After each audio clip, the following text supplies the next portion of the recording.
Diare omusajja tayenda tetunamugamba ko era yamanyi oba ayenda oba tayenda naye kyetumanyi ani bamuzinidde mu mmotoka omusajja eyamuzinye mmotoka yani ekisajja kineeno ekimukola ki ekimukwata kamera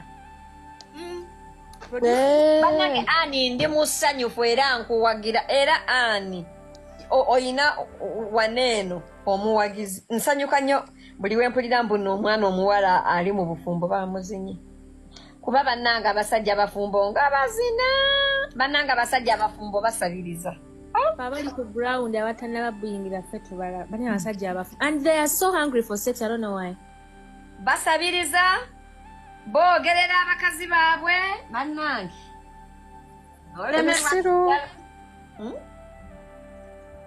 bajja ne bageya abakyala baabwe oli naakugeyeza mukyala we n'ogamba bannange kikyokolayo kanga afa kimususu naye nga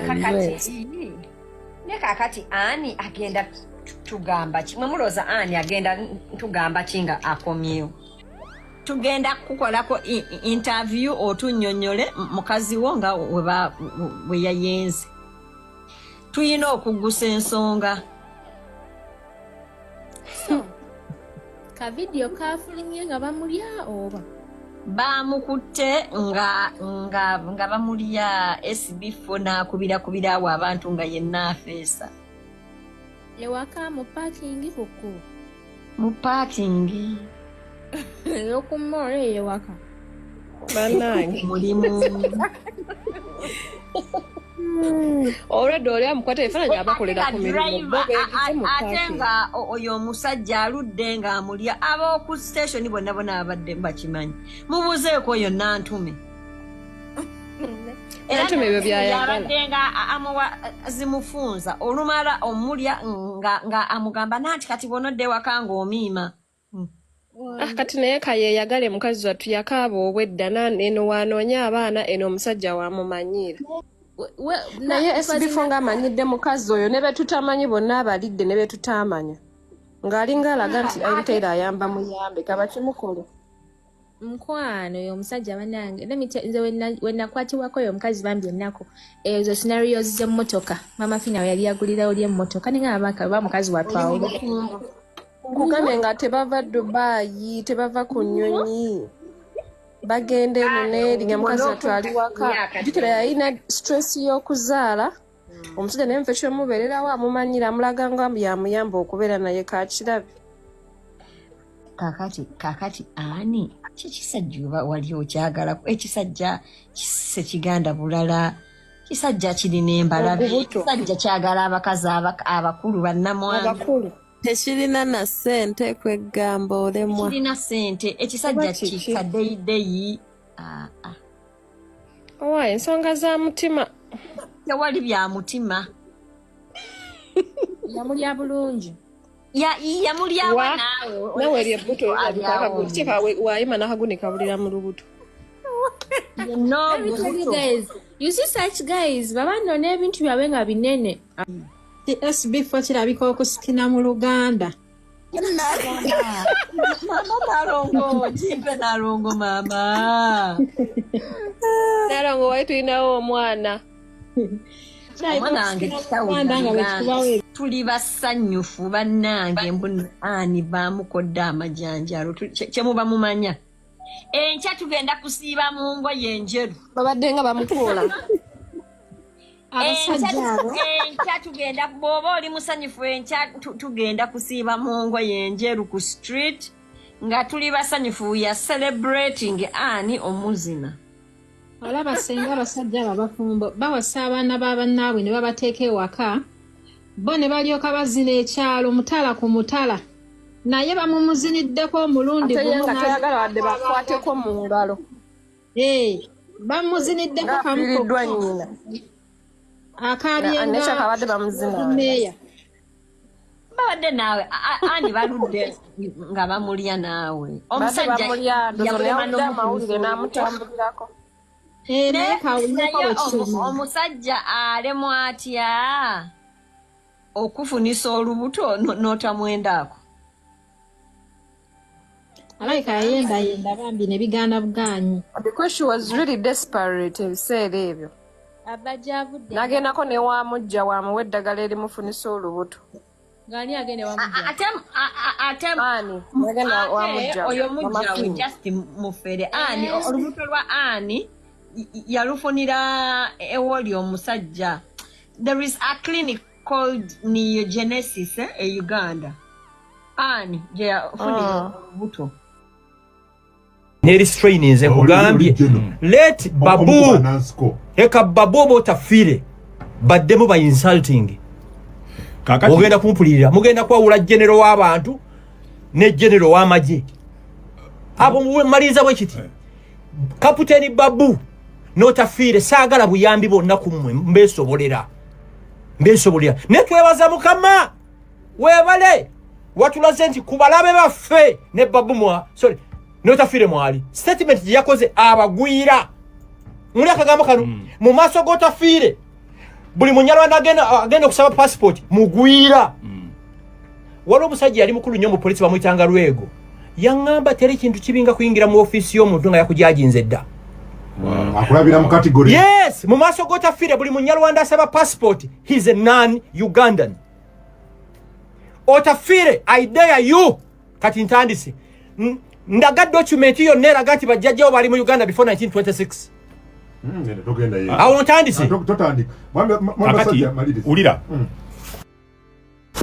otafire yetaga kuyamba omutwe gwe guba mu mulwadde tulina ebitongole ebikebera emitwe ulira kino toyinza gamba nti bano bagwira nga eyasooka okubeera amekomanda wo mugisha muntu obuvobwe mumutwe fatujja kutikofalinga sente bamukebera omutwe amekomanda teyamuwakanya nti oyo munnalwanda mugisha muntu muganda munna Uganda teyawakanya President Museveni nti tomu appointing nga kutukulembera otegera kati zino attacks zakola kwa bagashuma zili no sensico amaje ate mulimu omulala mukwano gwange sagana kwogerako actually kali ayogera amaje kukuleje sachegana kuleje muki na Uganda owawa avawa kati ina personal vendetta nabano fetu abamanye ebyafayo nze ndi muna mawulire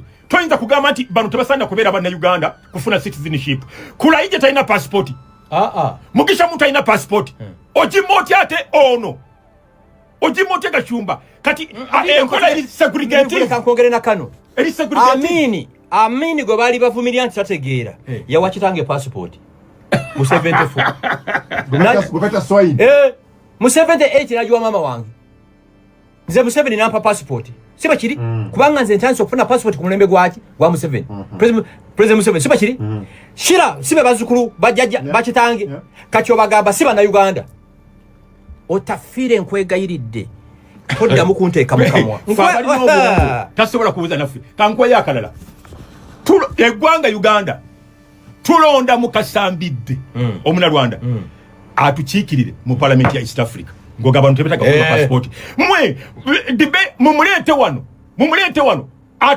atubulire criteria gyakoze sokusosola bano government ya Uganda yalonda mbiddo si government ya Uganda si yalonda mukasambidde ababaka balonda omunyarwanda nagenda mu yala the same mbidde yagama nti abanyarwanda tebali mu constitution ya Uganda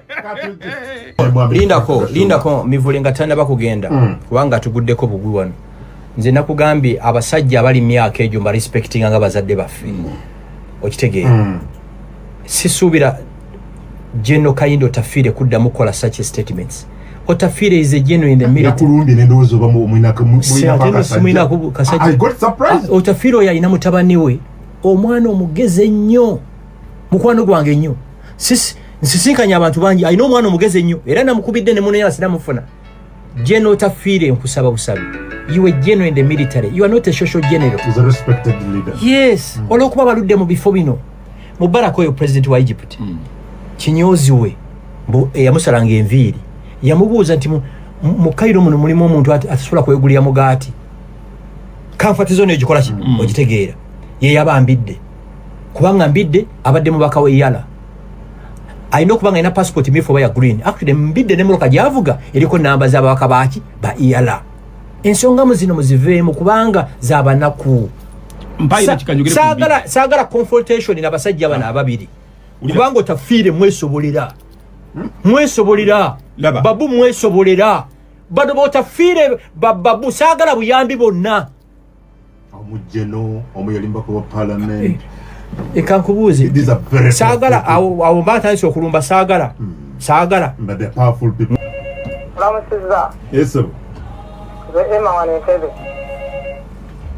naye minisita kayinza tafire ebigambo yayogedde yandibadde atuleka mu kubanga nze taata wange afudde wano wa myaka 77 naye nga nejjajja waffe yava e Rwanda dda ne Rwanda tetumanyi nnyo n'ekitanga afudde tamanyi na Rwanda bw'ayogera bw'atyo minisita tatutankuula atulekemu Museveni yatirieko abantu abo baggwako tebakyana kibaga abale nnyo ndogo hello Nabali kuuliza sebo ono mbazira todoviiko wano kawaga eso emwe bali kuweereza naye abasajja abo basosola nnyo balimba yadde mbazira todoviiko kawaga Radio 4 Adamu sebo webala okuweereza mukama wange kunsonsoze gamba sada wa digitali ntipato ndi mwogezi wa meya ddako Kasange meya Kiga eno abagala nnyo alikwedi yawuliriza Kuzeri wange mwagala nnyo mwami Franka Gashumba era mwagala nnyo bintu bingi mugoberera era mukkiririzaamu naye mbadde nsabanga mwami Mivula akyali mu studio mwami Mivula eddedi bw'abanga ayogera abeere na mwami Franka Gashumba tagamba nti obanga agezaako beera ng'ateekawo olulimi olupya olw'ensonga ono kino ono jero yalwanirira emirembe gye tulimu mu kulwaniramu buli muntu afune obuki obunaasi mu ggwanga naate mpulidde mwami Mivule nga ye engeri gy'ayogeramu ayogera afuulamukko ate ng'ono kibero okkiriza obaga kakati muto wange kankuddemu Patrick tu respectinga ba general bano as long as they respect themselves mpozi kyensuspectinga otafira ayinza okubanga nyina kakasajja olw'okuba mpagira geno MK kati antena zitanso okupiikinga mwagala ate nga nange eddembe lyange okwagira geno MK eddembe lyange Radio 4 Adamu Kungu sebo webale kuweereza nali omukungu oyo Franka Gashumba nti mwebaza yebale nnyo yebadde ddala Adamu singa Amerika abantu babakuza babikuze ku Amerika thank you. Dixon Maya. TV abantu gibagamba. I'm listening. Thanks for the program. Kindly greet my dad from Kakumiro, Mr. Kambari Peter, my mother Regina, the entire family. We are listening in. Bamita Gibbs, Governor. Radio 4. Hello. Hello. Yes, Sebo. Hello. Sebo tukuli amanya go nejo sinzide. Rogers Chimengo. Yes, Rogers Chimengo, Masin. Tusaba otafire. Yegono lweki ifeso. Kwanza kintu kibadde kisinga kifana okuleeta obuzibu wano mu ggwanga. Naye Katonda bw'aba yatuyamba n'akozesa Franka Gashumba n'alwanirira ekintu ekyo ne kigguka. Ekyo kintu abagala eggwanga lyaffe. Okay. Anagambye Sembusi, good morning Mr. Kum Sembus Ivan from Karebe. We are live, tuned in, good morning and the world at large. Of course, Mr. Adam, this show is international. Thanks for educating, fighting for Uganda constitutional. I'm Benon Tendo from Luzira. Yabondogu, I agree with General Tafire Gashumba has done it all to be training in the media. Mamita Joseph Alimasindi. Anagamba, thanks for the program. I am Rubinga Samuel Akik, listening in from Kakumiro. How I wish these courageous citizens like Gashumba were part of the few visionary presidential advisors for a betterment of our nation. Anaga, good morning, Mr. Kungu. This is Council Mwesigwa Kwizera from Nansana Municipality. I'm among those who were denied passport by car. Kajuga. Bamwita Dixon Kajuga. And oyawedde dda waliyo Kajuga waliyo Habimana abantu kazumesiza abantu and the passport control officer nja kugerako limu buchunguzi. They told me to bring evidence below 1926, but who can be having those documents? Below what? I think believe what we get proving that the parents were here below 1926. Or in a report your near primary. Mama angeazitereka jeziri. Mama baba yafa. Sina jenza kuzijja. Kati oba toyina report za primary. Kati bakugamba lete ebiwandiko ebyaliwo before 1926. Naye nga ate ebiseera ebyo tewaliwo national ID. Tewaliwo register. Nga nesawo nono yamawulire. Newspapers zafuluma mu 19 maybe 70. 70 zirekezeza 90. Toyina gyozijja. Ate kino ikakikubuli. Immigration eyo giraba. Mulimu abantu abalungi. Namanyi omumanyi Johnson oyo. Mami Johnson namanyi ali musajja mulungi nnyo. Kati namanyi olwokuba yatuula mu ntara hamwe. Musajja mulungi. Na yes, yatuula mu ntara hamwe nezimunona. I am Edith from Ngoma. Greetings to Gashumba. Na lwaki okay webale nnyo ogoberera. Waliwo nawadde basajja mivule enkoko. Basajja mulamuwadde enkoko. Bamuwadde enkoko. Nayenze kyeneebuuza. Nayenze tebana kumpa nkoko. Bakuwente yangu wanga bakuwente yangu. Ate bagirese nabagambye mwentezi bangayo ziri nakaseke ne magamba muzire. Sino nate nakaseke mugirete Kampala. Ngendeyo zino ne zitwale. Zitwale. Mwabampadde nte nakaseke mivula ani basajja kungu azitwale tosobola kumpa nti erina kaseke vuge milioni mmekano nakatekamu no nze nayo kafa bazive ndeke olwani abantu bafa abali engoma munnakaseke baani abakuwende nsobola okugenda okunona ente linako ngaziwere 10 nendo nakatekamu muzeyi nyabudozi ali ngoma muzeyi nyabudozi oyo naye yampa ente 2 muzeyi ngenda kujja nente za Franga Shumba kyekyo nno omuntaganza bangi bambulye gye balize ezijeyo nte nyingize wali anenga mwebale Radio 4 hello sebo nga twenda bakwogera ku Radio 4 NSSF kale omusajja akubye muleka ayogere yes sebo baba nsonyiwa kojja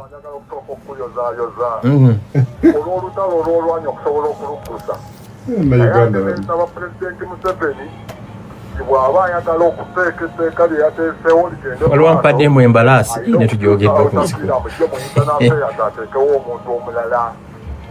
kubanga abo beefuula basitongommaani ajja kwefuula nti yakkiriza era atuuke n'atulugunya abantu abo bo tubamanyi naye mbadde nsaba mukulu Kasumba gwegenda mu maaso n'ebyokolera abantu tusiire abalenye mukulu abe basiima Radio 4 hello mukulu kungu sebo webale kuweereza baaba kendeza ku radio tuziganye era webale nnyo kuleeta abakulu abo baagala nnyo nze kansala Serunjogi Patrick ow'emutunde mu kigagga Lubaga South okudda omulamwa ekituufu kyo olaba bino ebizibu byonna ebiri lwaki baba mapasipooti babayisa nga bwe babayisa ensonga abavandimu abamu abanyarwanda abamu bonna balina engeri nabo gyebabuulamu abannayuganda abamu otegeera n'ekirala nti ebizibu ebisinga byetulaba wano tukikyano bota y'ekatunda ye bagiggala ebizibu ebimu ebiri mu uganda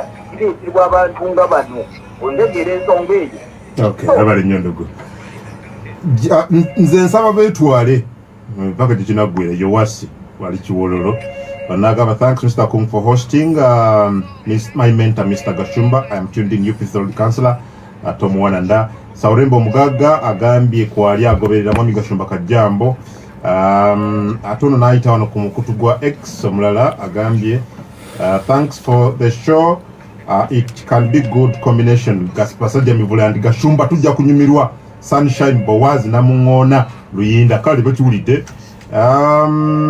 atono n'agamba nze niwagaba enansa n'aganda kwetuli nnyo naye President Mivule tumusoboke Gashumba is a hero to be is a hero to the bavandimwe. Congratulations webale nnyo Richard Akeke ogambye mwebale kuweereza Mr. Gashumba ayogedde ku Kyagulanyi obu netalina wamwogereddeko webale nnyo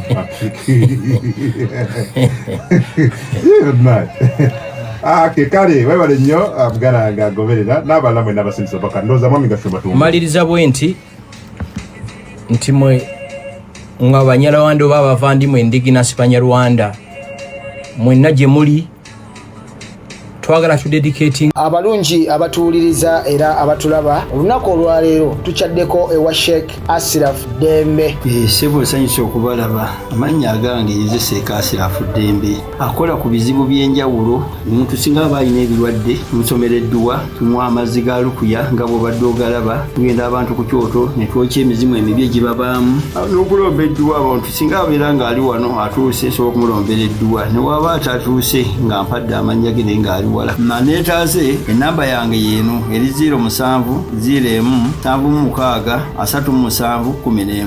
Nammwe bannyinaffe abali ebweru oyagala okuba nti oyagala okulombera ku dduwa ng'olina ebizibu, viza zibuze, amaka gakolongotana, sente zikola zimpita mu ngalo, ojja kumpeereza ekifaananyi kyo n'amannya go, ebyo byokka bijja kummala. Nja kukulombera edduwa, ojja kutereera. Olunaku olusembayo mu mwezi mba n'edduwa eyawamu ffenna n'abalwadde bange abakadde n'abapya. Salaamu alaikum warahmatullahi wabarakatuh.